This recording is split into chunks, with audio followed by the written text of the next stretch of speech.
না এখানে বটম এই জায়গায় বটম বানাই এটা বটম আছে কি না না এটাই বটম এই জায়গায় বটম বললো এই যে বি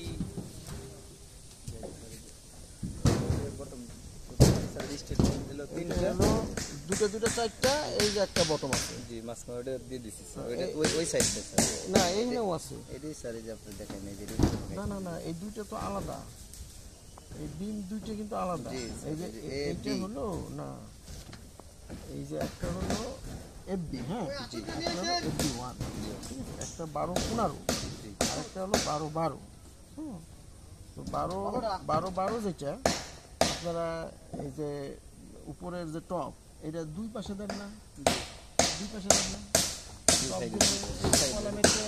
এই পাশে দেবেন না এইটা হলো সেইটা এই জায়গার আর বটম দিলে মাঝখানে বটম এইটা হলো এইখানে দেয় টপটা নাই খালি বটম মানে এই দৃশ্যটা হলো খালি মাঝখানে আর এই দৃশ্যটা হলো এই পাশে আর এই পাশে আর 15 যেটা FB1 এটা হলো এই যে এই দুইটা এই যে এখানে এখানে এই যে FB1 হ্যাঁ এইটারও এই যে দেখেন এই যে টপটা আছে এই যে দুই পাশে আর এই যে যেখানে এই যে বটমটা এটা হলো মাঝখানের দৃশ্য হ্যাঁ এটা মাঝখানের দৃশ্য আর এটা হলো ওই দুই পাশের দৃশ্য ঠিক আছে সেই হিসাবে আপনার এই যে এইটাতে কিন্তু একটা বটম আছে একটা মাঝখানে একটা বটম আছে আর দুই পাশে টপ আছে দুই পাশে টপ আছে দুইটা আর মাঝখানে বটমটা এখানে তো একটা একদম মাঝখানে এইটা আর একদম উঁচা নিচার কিছু মাঝখানে আর উপরে যে টপ আছে দুইটা দুই পাশে এইটা খালি এক ইঞ্চি বা দেড় ইঞ্চি রাউন্ড করে দিবেন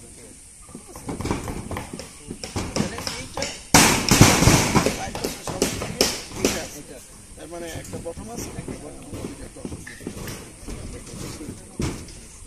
এখানে আমাদের যে এইটুকে এইটা এইটা এই যে মাঝখানে মানে চারটে এইটা এইটা এটা হলো আমাদের B1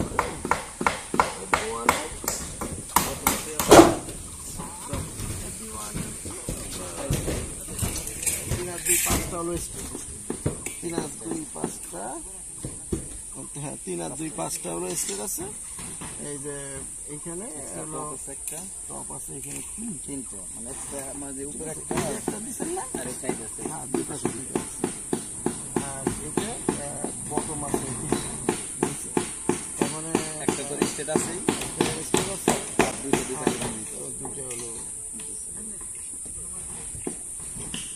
এখানে আরো চারটে বাকি আছে দুটো টপ দুটো বটম এই জায়গা কাটা আছে মানে এই দুইটা আর এই যে মাঝখানে দুইটা আর একটা বাড়ি রাখলে পরে জায়গা মানে ইরা করতে সমস্যা হবে তো এই বটমে বানতে দিয়ে খেলে না না বানতে সমস্যা না এটা তো টপ দিতে পারে বটম দিতে পারে হ্যাঁ এই জন্য আর কি স্যার হবে না আছে যে এদিকে কাজ করা গেলে আমার মনে হয় অন্য দিকে কাজ করা যাবে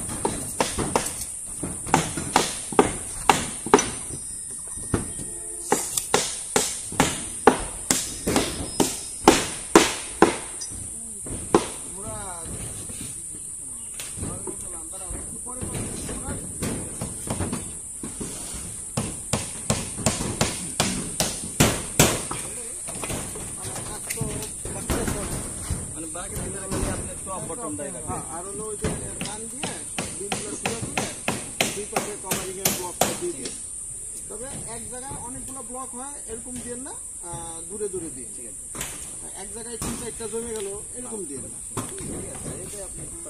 একটু সরাসরি দিয়ে এক জায়গায় না জমে আর হলো ওই যে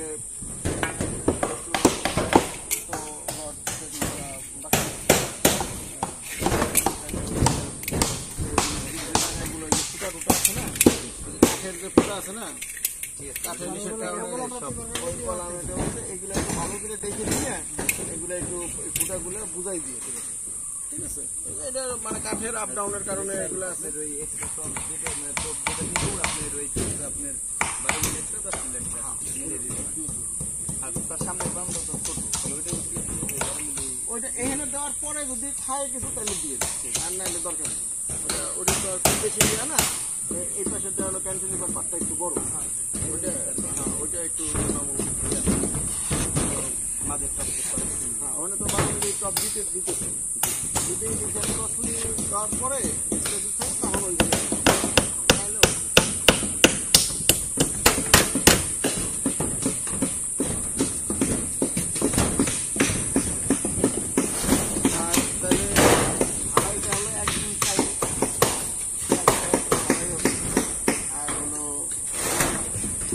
কেমিক্যাল ব্যবহার করেন তাহলে তো প্রতি ব্যাগে 200 ml আছে, কিছু কেমিক্যাল 250 ml আছে। কেমিক্যাল ব্যবহার করার সুবিধা কি? কেমিক্যাল ব্যবহার করার সুবিধা হলো যেহেতু আমরা ব্রিক চিপস দিয়ে ঢালাই করি কনক্রিট, তো কনক্রিটটা তুলনামূলক দুর্বল থাকে, যেহেতু কনক্রিটটা মেনলি অ্যাকচুয়ালি হওয়ার কথা হলো স্টোন চিপস দিয়ে। তো স্টোন চিপস দিয়ে যেহেতু আমরা করতে পারি না, আমাদের সীমাবদ্ধতা থাকে, এই কারণে ইউজ করলে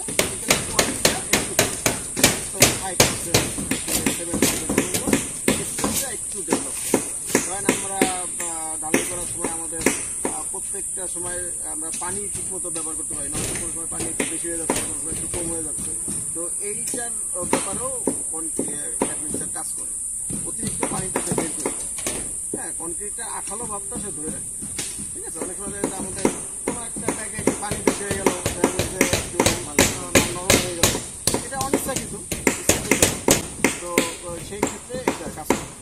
তো এই কারণে হচ্ছে যারা স্টোন চিপস ইউজ করবে তাদের জন্য অ্যাডমিক্সার করবে, কিন্তু আমরা যারা ব্রিক দিয়ে ইউজ করি তাদের জন্য অ্যাডমিক্সার দিলে এটা ইমপ্রুভ হয়, কোয়ালিটি ইমপ্রুভ হয়। তো এই যে আপনাদের যেটা দিয়ে ঢালাই করে এক বস্তা সিমেন্টে কয়টা গামলা হয়?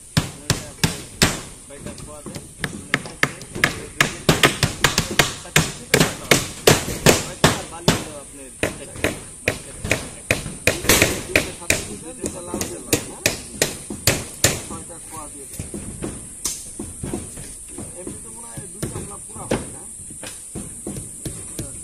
পুরোপুরি হয় না।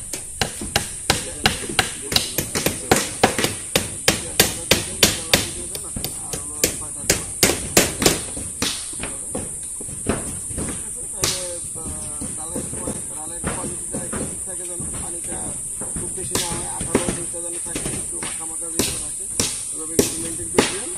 আর হলো যে পলিথিন, মানে পুরো ছাদটা কভার হয় এই পরিমাণ পলিথিন মজুদ রাখবে। বৃষ্টি যদি আসে তাহলে যে পর্যন্ত হয়েছে, ধরেন এইটুকু ঢালাই হয়েছে, এখন বৃষ্টি হয়েছে, জোরে বৃষ্টি আসবে, এতটুকু সঙ্গে সঙ্গে কভার করে দিতে হবে, ঠিক আছে। তারপরে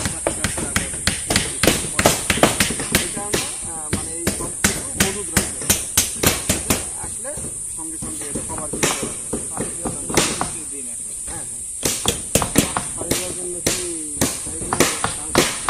হ্যাঁ অবশ্যই আপনার ছাদ ঢালাই হয়ে যাবে, পরের দিন ওনারা সাইটে আসার আগে ফজরের নামাজের পরে পানি ছিটে খাওয়াই দিতে হবে, ঠিক আছে। ওনারা সাইটে আসার আগে, ওনারা সাইটে আসার পরে কিন্তু এটা করা যাবে না, কারণ ওনারা কাজ করবে, ওনারা হলো তখন গ্রাউটিং এর কাজ করবে। তো ওনারা যতক্ষণ গ্রাউটিং এর কাজ করবে সারাদিন, ততক্ষণ আর আপনার এটা পানি দেওয়া যাবে। এই গ্রাউটিংটা শুকাবে, ওনারা গ্রাউটিং দিয়ে বাদ দিয়ে যাবে চারপাশে, পরের দিন যায় হলো আপনি পানি দিয়ে শুকাইতে পারবেন, কিন্তু তার আগ পর্যন্ত আপনার আর সুযোগ নাই। তো এই কারণে চলে যাবে, পরের দিন সকালে ফজর নামাজের পরপরই পাইপ দিয়ে পানি ছাদটাকে খাওয়াই দিতে হবে, ছিটাই ছিটাই ছাদটা খাওয়াই দিতে হবে, ঠিক আছে। এমন না যে গোসল করার দিয়ে চলে গেলাম, তা না, ধরে রাখতে হবে। দেখবেন যে ছাদ পানি চুষে নিচ্ছে, প্রচুর চাহিদা থাকে তখন পানি দিয়ে তখন পানিটা খাওয়াই যাবে, তারাই দেখে ঘন্টা খানিক সময় লাগে, তারে এক পাশে পাইপ দিয়ে পানি ছাদ থেকে খাইতে হবে, ঠিক আছে। এই ছাদের পানির পিপাসা নিবারণ করতে হবে, এরপরে যে ওনারা আসে ওনারা ওনাদের কাজ করবে। আপনি যখন পানি ভাসাবেন 1 ইঞ্চি পরিমাণ পানি রাখতে হবে, 1 ইঞ্চির বেশি না। না না না, খালি বড় ডিম। মানে বাসায় দিলাম মানে আবার অনেকখানি পানি দিয়ে একবারে ছেড়ে দিয়ে গেলাম তা না, 1 ইঞ্চি পরিমাণ পানি এখানে ধরে রাখতে হবে, 1 ইঞ্চির বেশি না। হ্যাঁ, 1 ইঞ্চির বেশি না। আর হলো পানি যদি শুকায় যায় তাহলে খেয়াল রাখতে হবে পানি আবার দিয়ে দিতে হবে। কারণ কি প্রথম 1 সপ্তাহ পানির চাহিদা প্রচন্ড রকম বেশি থাকে। হ্যাঁ, তো বৃষ্টি যদি ওই পরিমাণ না হয় তাহলে আপনাকে খেয়াল রাখতে হবে মাঝখানে কিছু পানি আছে, কর্নারে নিচে এটা শুকায় গেছে, তো পানি দিয়ে রাখতে হবে। পানি দিয়ে রাখতে হবে 21 দিন কমপক্ষে পানি দিয়ে রাখতে হবে। এরপরে পানি ছাড়িয়ে দেওয়া যাবে সর্বোচ্চ 28 দিন, 21 দিন পর্যন্ত কমপক্ষে পানি রাখতে হবে। আর এর মধ্যে যদি ওনারা দোতলার কাজ স্টার্ট করতে চায় তাহলে ওনারা স্টার্ট করবে। সেক্ষেত্রে এই যে কলামের চারপাশে বাদ দিয়ে বাকি অংশ পানি থাকবে, এই অংশ ওনারা কাজ করবে। এইখানে ওনারা কিকার করে ওনারা কলামের কাজ করবে, চারপাশে বাদ দিয়ে নেবে, বাকি অংশে পানি থাকবে, মাঝখানে ওনারা ওনাদের কাজ করবে।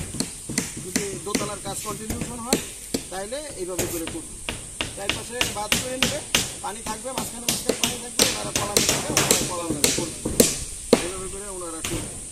আর 15 দিনের মাথায় ওনাদের যদি কাঠের প্রয়োজন হয় এখানে কলাম করার জন্য, তাহলে বিমের এই সাইডটা খুলতে পারবে, তলা না, শুধু সাইডটা খুলতে পারবে। হ্যাঁ, সাইডটা খুলতে পারবে। 21 দিনের মাথায় ছাদ খোলা যাবে, 28 দিন পর্যন্ত রাখতে পারলে ভালো হয়। কমপক্ষে 21 দিন মূল শাটারিংটা থাকবে। আর ওনাদের কাঠের প্রয়োজন হলে কলামের জন্য তাহলে দুই পাশে সাইডটা ওনারা 15 দিন পরে এইভাবে করে পারবে।